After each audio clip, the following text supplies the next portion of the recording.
اس کے رسول صلی اللہ علیہ وسلم کی باتوں کو سن رہے ہیں۔ آپ کے علاقے میں پہلی بار حاضر آیا ہوں، لیکن آپ لوگوں کی سماعت بڑا اچھا ہے۔ یہ ہمارے رحمت بھائی انہوں نے مجھے دعوت دیا اور ان کے ساتھ چل کے آپ تک حاضر آیا ہوں۔ تو آپ سے یہی گزارش ہے کہ جتنی دیر میری گفتگو ہو محبت کے ساتھ دل کی گہرائیوں سے اس کو سننے کی کوشش کریں۔ یہ مہینہ ربیع النور کا مہینہ چل رہا ہے۔ میرے اور آپ کے نبی کی شان کیا ہے اس کو میں آپ کے سامنے بیان کروں گا کہ آپ سے رخصت ہو جاؤں گا۔ بڑی اچھی باتیں، قیمتی باتیں آپ اپنے مولانا عبدالصمد صاحب اللہ کی زبانی سن رہے تھے، اور ایک اچھی تقریر جناب حافظ رحمت صاحب سے بھی آپ لوگوں نے سنا، اور ایک بڑھیا شاعر بہترین آواز کے مالک جناب نیجر اعظم صاحب اللہ وہ تشریف فرما، بڑی اچھی نعت انہوں نے آپ کے سامنے پیش کیا۔ بس میں بھی آپ کے سامنے اللہ اور اس کے رسول صلی اللہ علیہ وسلم کی قیمتی باتیں پیش کروں گا۔ آپ لوگ محبت کے ساتھ سماعت کریں گے نا؟ ایک مرتبہ درود شریف پڑھ لیجیے۔ اللہم صلی علی سیدنا و مولانا محمد بارک وسلم علیہ، صلاۃ و سلام علیک یا رسول اللہ صلی اللہ علیہ وسلم۔ سرکار اعلیٰ حضرت علیہ رحمت رضوان ارشاد فرماتے ہیں، صبح طیبہ میں ہوئی بڑھتا ہے باڑا نور کا، صبح طیبہ میں ہوئی بڑھتا ہے باڑا نور کا، صدقہ دینے نور کا آیا ہے تارا نور کا۔ سرکار اعلیٰ حضرت فرماتے ہیں، میں گدا تو بادشاہ بھر دے پیالہ نور کا، میں گدا تو بادشاہ بھر دے پیالہ نور کا، نور دن دنا تیرا دے ڈال صدقہ نور کا۔ اور چاند جھک جاتا جدھر انگلی اٹھاتے مہد میں، چاند جھک جاتا جدھر انگلی اٹھاتے مہد میں، کیا ہی چلتا تھا اشاروں پر کھلونا نور کا۔ سرکار اعلیٰ حضرت فرماتے ہیں، یا رسول اللہ تیری نسل پاک میں ہے بچہ بچہ نور کا، تو ہے عین نور تیرا سب گھرانہ نور کا۔ یہ سرکار اعلیٰ حضرت نبی کے عشق میں جھوم کر نبی کی نعت لکھتے ہیں۔ اللہ تعالیٰ قرآن پاک میں ارشاد فرماتا ہے، قد جاء نور و کتاب مبین۔ اس کا ترجمہ یہی ہوا، تحقیق کہ آ گیا تمہارے پاس اللہ تعالیٰ کی طرف سے ایک نور اور روشن کتاب۔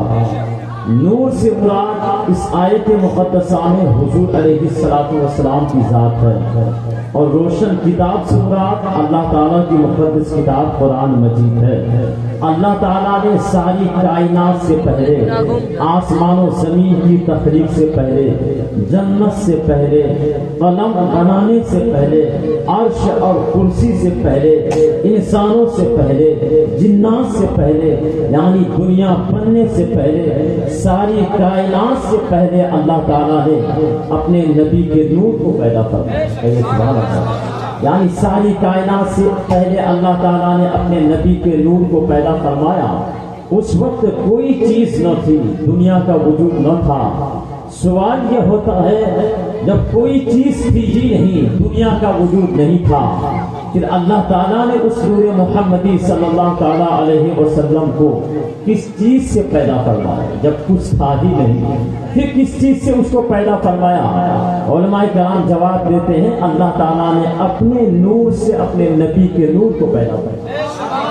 پھر سوال ہوا کہ اس نور کو پیدا فرمایا تو پھر اس نور محمدی صلی اللہ تعالیٰ علیہ وسلم کو کہاں رکھا، کس مقام پہ رکھا؟ کوئی چیز ابھی ہے نہیں، پھر رکھا کہاں؟ علماء کرام جواب دیتے ہیں، اللہ تعالیٰ نے اس نور محمدی صلی اللہ تعالیٰ علیہ وسلم کو اپنے پاس رکھا، اپنے قرب خاص میں رکھا، اور وہ نور محمدی رسول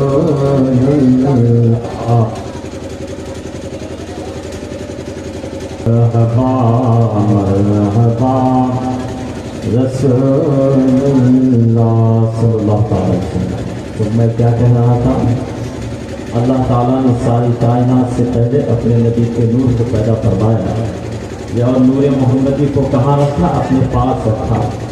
یہ نور محمدی صلی اللہ تعالیٰ علیہ وسلم اللہ تعالیٰ کے قرب میں رہ کر اللہ تعالیٰ کی عبادت کرتا رہا، اللہ تعالیٰ کی عبادت میں مشغول رہا، اور کتنے سال تک عبادت میں مشغول رہا؟ کتابوں میں آتا ہے 70,000 سال تک قیام میں رہا، 70,000 سال تک رکوع میں رہا، 70,000 سال تک سجدے میں رہا، یعنی کئی ہزار سالوں تک یہ نور محمدی صلی اللہ تعالیٰ علیہ وسلم اللہ تعالیٰ کی عبادت کرتا رہا، اللہ تعالیٰ کی تسبیح بیان کرتا رہا۔ یعنی پھر جب اللہ تعالیٰ نے چاہا کہ اس نور محمدی صلی اللہ تعالیٰ علیہ وسلم کے ذریعے سے ساری کائنات کو روشن کیا جائے اور اسی نور محمدی صلی اللہ تعالیٰ علیہ وسلم کے نعرے ساری کائنات میں لگایا جائے، تو اللہ تعالیٰ نے اسی نور محمدی صلی اللہ تعالیٰ علیہ وسلم کو کئی حصے میں تقسیم فرمایا۔ ایک حصے سے اللہ تعالیٰ نے قلم کو بنایا، ایک حصے سے اللہ تعالیٰ نے عرش کو بنایا، ایک حصے سے اللہ تعالیٰ نے کرسی کو بنایا۔ اسی نور محمدی صلی اللہ تعالیٰ علیہ وسلم کے ایک حصے سے اللہ تعالیٰ نے جنت کو بنایا، دوزخ کو بنایا۔ اسی نور محمدی صلی اللہ تعالیٰ علیہ وسلم کے ایک حصے سے اللہ تعالیٰ نے فرشتوں کو بنایا، انسانوں کو بنایا، آسمانوں زمینوں کو بنایا، سورج چاند کو بنایا۔ اللہ تعالیٰ نے اسی نور محمدی صلی اللہ تعالیٰ علیہ وسلم سے ساری کائنات کو بنایا۔ ساری کائنات پر احسان ہے نور محمدی صلی اللہ تعالیٰ علیہ وسلم کا، کیونکہ اسی نور محمدی صلی اللہ تعالیٰ علیہ وسلم سے ہی اللہ تعالیٰ نے ساری کائنات کو بنایا۔ میری بات غور سے سماعت کیجیے گا، تب جا کے آپ کے ذہن و دماغ میں بات اترے گی۔ بڑی قیمتی بات، جب اللہ تعالیٰ نے جناب آدم علیہ السلام کا خمیر تیار کیا، جناب آدم علیہ السلام کا پتلا تیار کیا۔ یہ آدم علیہ السلام کون ہے؟ یہ دنیا کا سب سے پہلے انسان، یعنی تمام لوگوں کا والد محترم کا نام ہے آدم علیہ السلام، پہلا انسان ہے آدم علیہ السلام۔ جب اللہ تعالیٰ نے آدم علیہ السلام کا خمیر تیار کیا تو نور محمدی صلی اللہ تعالیٰ علیہ وسلم کو جناب آدم علیہ السلام کی پیشانی میں رکھا۔ پھر یہی نور محمدی صلی اللہ تعالیٰ علیہ وسلم جناب آدم علیہ السلام سے منتقل ہو کر جناب حضرت شیس علیہ السلام کے صلب اطہر میں آیا۔ اسی طریقے سے دیگر انبیاء کرام رسولان اعظام سے وہ نور محمدی صلی اللہ تعالیٰ علیہ وسلم منتقل ہوتا رہا۔ بہت ساری مقدس ہستیوں کے صلب اطہر سے اور ارحام طیبہ سے نور محمدی صلی اللہ تعالیٰ علیہ وسلم منتقل ہوتے ہوتے آخر میں جناب سیدہ آمنہ خاتون رضی اللہ تعالیٰ عنہا کے بطن میں آیا، ان کے شکم اطہر میں آیا۔ یہ جناب سیدہ آمنہ خاتون ہے کون؟ یہ میرے اور آپ کے نبی کریم صلی اللہ تعالیٰ علیہ وسلم کی والدہ محترمہ کا نام آمنہ ہے۔ یہ نبی کی ماں بیان فرماتی ہے، جب اللہ کے آخری پیغمبر، جب اللہ کے آخری رسول ہمارے بطن میں آ گئے، ہمارے شکم میں آ گئے، مجھے پتہ بھی نہیں چلا کہ میرے بطن میں، میرے پیٹ میں کسی بچے کی پرورش ہو رہی ہے۔ اب سوال یہ ہوتا ہے، اے آمنہ خاتون، یہ بتاؤ تجھے پتہ کیسے چلا تیری گود میں نبی آخر الزمان تشریف لانے والے ہیں؟ تیرے پیٹ میں جو بچہ پل رہا ہے وہ کوئی معمولی بچہ نہیں، وہ نبیوں کا سردار بننے والا ہے، تجھے پتہ کیسے چلا؟ نبی کی ماں سیدہ آمنہ خاتون کہتی ہیں، جب اللہ کے آخری پیغمبر، اللہ کے آخری رسول ہمارے بطن میں آ گئے اور ان کی پرورش ہونے لگی، تو ہر مہینے میں ہمیں کسی نہ کسی پیغمبر کی زیارت ہوتی، ہر مہینے میں کسی نہ کسی رسول کی زیارت ہوتی۔ وہ تمام پیغمبر، وہ تمام رسول ہمیں مبارکبادی پیش کرتے اور خوشخبری دیتے، اے آمنہ مبارک ہو، تو عنقریب نبیوں کے سردار کی ماں بننے والی ہے۔ نبی کی ماں سیدہ آمنہ خاتون کہتی ہے، ہمیں پتہ چل گیا کہ ہمارے بطن میں جس بچے کی پرورش ہو رہی ہے وہ کوئی معمولی بچہ نہیں، وہ کوئی عام بچہ نہیں، یہ عظیم پیغمبر کی پرورش ہو رہی ہے، جس کے عظمت و رسالت کے ڈنکے اللہ تعالیٰ ساری کائنات میں لگائے گا۔ اللہ اکبر۔ نبی کی ماں بیان کرنا اور سے سنیے گا، یہ نبی کی ماں سیدہ آمنہ خاتون کہتی ہے، جب میرے پیٹ میں جناب محمد عربی صلی اللہ تعالیٰ علیہ وسلم اللہ کے آخری پیغمبر 2 مہینے کے ہو گئے تو میرا شوہر جناب عبداللہ کا انتقال ہو گیا، وہ دنیا سے چلا گیا۔ اور عرب کا یہ دستور تھا جب کسی کا شوہر مر جاتا اس عورت کے لیے، اس خاتون کے لازم اور ضروری تھا وہ اپنے شوہر کی یاد میں 1 سال تک سوگ مناتی، یعنی 1 سال تک وہ فن سور کے کہیں نکل نہیں سکتی ہے، 1 سال تک وہ عورت خوشبو لگا نہیں سکتی ہے، 1 سال تک وہ عورت بہت زیادہ خوشی کا اظہار کر نہیں سکتی ہے۔ نبی کی ماں بیان فرماتی ہے جب میرا شوہر جناب عبداللہ کا انتقال ہو گیا تو میں بھی اسی سوگ میں تھی، لیکن ایک دن جناب عبد المطلب، یہ عبد المطلب کون ہے معلوم ہے آپ لوگوں کو؟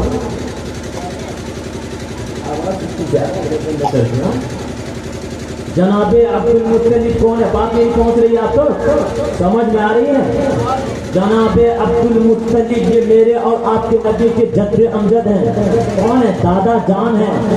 نبی کی ماں بیان فرماتی ہے جب میرا شوہر کا انتقال ہو گیا، اس دنیا سے چلے گئے تو چند مہینے گزرے تھے، جناب عبد المطلب میرے پاس آئے، آنے کے بعد کہنے لگے اے آمنہ میرا جوان بیٹا اس دنیا سے گیا ہے، میرے بہت سارے بیٹے ہیں۔ جناب عبد المطلب کے بارے میں آتا ہے ان کے پاس ان کا 10 بیٹا تھا۔ جناب عبد المطلب کہتے ہیں تمام بیٹوں میں سب سے پیارا بیٹا میرے نزدیک جناب عبداللہ تھا، اور میرا جوان بیٹا اس دنیا سے گیا ہے۔ اے آمنہ اس کی یادیں ہمیں تڑپاتی رہتی ہے، ان کی یادیں ہمیں ستاتی رہتی ہے۔ اے آمنہ تجھے پتا نہیں ہے، تم کو کچھ فکر نہیں ہے اس بات کی، یا تمہیں پتا نہیں عرب کا یہ دستور ہے جب کسی کا شوہر مر جائے تو عورت 1 سال تک سوگ منائے گی، وہ خوشبو لگا نہیں سکتی ہے، بن سور کے کہیں جا نہیں سکتی ہے، بہت زیادہ خوشی کا اظہار کر نہیں سکتی ہے۔ لیکن اے آمنہ تم نے عرب کے اس دستور کو توڑا کیوں ہے؟ تم نے عرب کے اس قانون کو ترک کیوں لیا ہے؟ نبی کی ماں سیدہ آمنہ خاتون کہتی ہیں ابا حضور میں کل بھی جناب عبداللہ یعنی اپنے شوہر کی سوگ میں تھی اور آج بھی ہوں، اور ہم نے عرب کے کسی دستور کو توڑا نہیں ہے، میں نے عرب کے کسی قانون کو توڑا نہیں ہے۔ جناب عبد المطلب سیدہ آمنہ خاتون سے کہتے ہیں اے آمنہ خاتون اگر تم نے عرب کے اس دستور کو توڑا نہیں ہے، تیرے بدن سے خوشبو کیسے آتی ہے، تیرے جسم سے کستوری کی خوشبو کیسے نکل رہی ہے؟ نبی کی ماں سیدہ آمنہ خاتون کہتی ہے ابا حضور اس میں میرا کوئی کمال نہیں ہے، یہ آپ کا بیٹا جناب عبداللہ کی امانت جب سے میرے شکم میں آیا ہے اسی دن سے میرے جسم سے کستوری کی خوشبو نکل رہی ہے۔ نبی کی ماں بیان فرماتی ہے ابا حضور یہاں تک ہی نہیں، جب سے یہ نبی آخر الزمان صلی اللہ تعالیٰ علیہ وسلم میرے بدن میں آئے ہیں اور ان کی پرورش ہو رہی ہے، ابا حضور میں جس راستے سے گزرتی ہوں پتھروں سے آواز آتی ہے اے نبی آخر الزمان کی ماں میرا سلام تم پر ہو۔ نبی کی ماں بیان فرماتی ہے ابا حضور میں جس راستے سے گزرتی ہوں درختوں سے آواز آتی ہے اے نبی کی ماں میرا سلام تم پر ہو۔ نبی کی ماں سیدہ آمنہ خاتون کہتی ہے ابا حضور میں جانوروں کے قریب سے گزرتی ہوں تو تمام جانور مجھے دیکھ کر سروں کو جھکا لیتے ہیں اور میری بارگاہ میں سلام پیش کرتے ہیں۔ سبحان اللہ۔ ابھی میرے نبی پاک صلی اللہ تعالیٰ علیہ وسلم ابھی تشریف نہیں لائے ہیں اور کس شان سے میرے اور آپ کے نبی اس دنیا میں تشریف لائے ہیں۔ نبی کی ماں بیان فرماتی ہے میں جس راستے سے گزرتی ہوں پتھروں سے آواز آتی ہے، درختوں سے آواز آتی ہے اے نبی آخر الزمان کی ماں میرا سلام لے لو۔ جانور دیکھتا تو اپنا سر کو جھکا کر میری بارگاہ میں سلام پیش کرتا ہے۔ جب جناب عبد المطلب نے اس طرح کی باتوں کو یعنی آمنہ خاتون سے سنا ان کی آنکھیں اشک بار ہو گئی، وہ زاروں قطار رونے لگے، وہ آنسو کو روکنا چاہا ان کے آنسو رک نہیں رہا ہے۔ جناب عبد المطلب نے کہا اے آمنہ سنو یہ امانت تمہارے پاس آنے سے پہلے جب میرا بیٹا عبداللہ کے پاس تھا اور میرا بیٹا جب زندہ تھا، عبد المطلب کہتے ہیں جب میرا بیٹا عبداللہ زندہ تھا اور یہ امانت جب اس کے پاس تھا تو میرا بیٹا مجھ سے ایک دن کہہ رہا تھا ابا حضور میں جنگل میں بکریوں کو چرانے کے لیے نہیں جاؤں گا کیونکہ میں عجیب و غریب منظر کو دیکھتا ہوں، جب میں جنگل میں بکریوں کو چرانے کے لیے جاتا ہوں تو تمام بکریاں مجھ کو سجدہ کرتی ہے۔ جنگل میں جب میں بکریوں کو چرانے کے لیے جاتا ہوں جنگل کے سارے پرندے میرے سروں پر چکر لگاتے ہیں، کبھی کبھی میں ایسا دیکھتا ہوں نورانی شکل و صورت والا اجنبی قسم کے لوگ میرے دائیں بائیں چکر لگاتے ہیں۔ کون کہہ رہے ہیں؟ نبی کے والد محترم جناب عبداللہ اپنے والد محترم جناب عبدالمطلب سے یعنی حضور علیہ السلام کے دادا جان سے کہہ رہے ہیں، جب جناب عبدالمطلب نے ایسا سنا کہا بیٹا ہم نے بھی ایک عجیب و غریب خواب دیکھا ہے، خواب یہ دیکھا ہے کہ ہمارے آنگن میں سورج چاند ستارے یعنی سب کے سب اتر آئے ہیں، اور ہم نے دیکھا ہے کہ ہمارے آنگن میں ایک شجر اگا ہے، اس کی شاخیں بڑھتے بڑھتے پوری دنیا میں پھیل گئی ہے، یہاں تک کہ آسمانوں میں بلند ہو گیا ہے۔ ہم نے یہ خواب دیکھا ہے۔ جب میں نے یہ خواب کی تعبیر کسی سے پوچھا بتاؤ اس خواب کی تعبیر کیا ہے، تو انہوں نے ہمیں جواب دیا اے عبدالمطلب اگر واقعی آپ نے ایسا خواب دیکھا ہے تو عنقریب آپ کی حویلی سے جناب محمد عربی نبی آخر الزماں کی ولادت ہونے والی ہو۔ سبحان اللہ، نعرہ تکبیر، نعرہ تکبیر، نعرہ رسالت، نعرہ رسالت، معجزۂ رسول، معجزۂ رسول، عطائے رسول، سرکار کی آمد، سرکار کی آمد، دلدار کی آمد، نعرہ تکبیر، نعرہ رسالت۔ جناب عبدالمطلب نے اپنی بیٹی یعنی نبی کریم صلی اللہ تعالیٰ علیہ وسلم کی والدہ محترمہ سے کہتے ہیں اے بیٹی آمنہ یہ اللہ کا مہمان آنے والا ہے، اس کا خیال رکھنا، اب مشکل والا کام نہ کرنا۔ جناب آمنہ خاتون نبی کی ماں بیان فرماتی ہیں جو جو وقت گزرتا گیا، دن گزرتا گیا، جس طریقے سے ایام حمل میں عورتوں کو بہت زیادہ تکلیف ہوتی ہے، بوجھ محسوس ہوتا ہے، نبی کی ماں بیان فرماتی ہیں مجھے کبھی بھی ذرہ برابر نہ تو بوجھ محسوس ہوا اور نہ ہی کبھی مجھے ذرہ برابر تکلیف ہوئی۔ نبی کی ماں بیان فرماتی ہیں ہر مہینے میں مجھے کبھی کسی نہ کسی پیغمبر کی زیارت ہوتی، کسی نہ کسی رسول کی زیارت ہوتی۔ نبی کی ماں بیان فرماتی ہے پہلے مہینے میں جناب حضرت آدم علیہ السلام کی زیارت ہوئی۔ جناب حضرت آدم علیہ السلام نے کہا اے آمنہ عنقریب تیرے گود میں نبی آخر الزماں تشریف لانے والے ہیں، تجھے مبارکبادی ہو، تیرے لیے خوشخبری کی بات ہے۔ جناب سیدہ آمنہ خاتون کہتی ہیں دوسرے مہینے میں جناب حضرت شیش علیہ السلام کی زیارت ہوئی، اس کے بعد اگلے مہینے میں جناب حضرت نوح علیہ السلام کی زیارت ہوئی۔ نبی کی ماں بیان فرماتی ہے اس کے بعد اگلے مہینے میں جناب حضرت ادریس علیہ السلام کی زیارت ہوئی، اس کے بعد اگلے مہینے میں جناب حضرت ہود علیہ السلام کی زیارت ہوئی۔ نبی کی ماں بیان فرماتی ہے اس کے بعد اگلے مہینے میں جناب ابراہیم خلیل اللہ کی زیارت ہوئی، اس کے بعد اگلے مہینے میں جناب اسماعیل ذبیح اللہ کی زیارت ہوئی، اس کے بعد اگلے مہینے میں جناب موسیٰ پیغمبر کی زیارت ہوئی، اور آخری مہینے یعنی 9واں مہینے میں جناب عیسیٰ پیغمبر کی زیارت ہوئی۔ اور تمام پیغمبروں نے تمام رسولوں نے یہی مبارکبادی پیش کی ہے، یہی خوشخبری دی ہے اے آمنہ مبارک ہو تو نبیوں کے سردار کی ماں بننے جا رہی ہے۔ نعرہ تکبیر، نعرہ رسالت، قیامت، دلدار کی آمد، مکی کی آمد، مدنی کی آمد، آقا کی آمد، باقا کی آمد، جشن عید میلاد النبی، جشن عید میلاد النبی، نعرہ تکبیر، نعرہ رسالت۔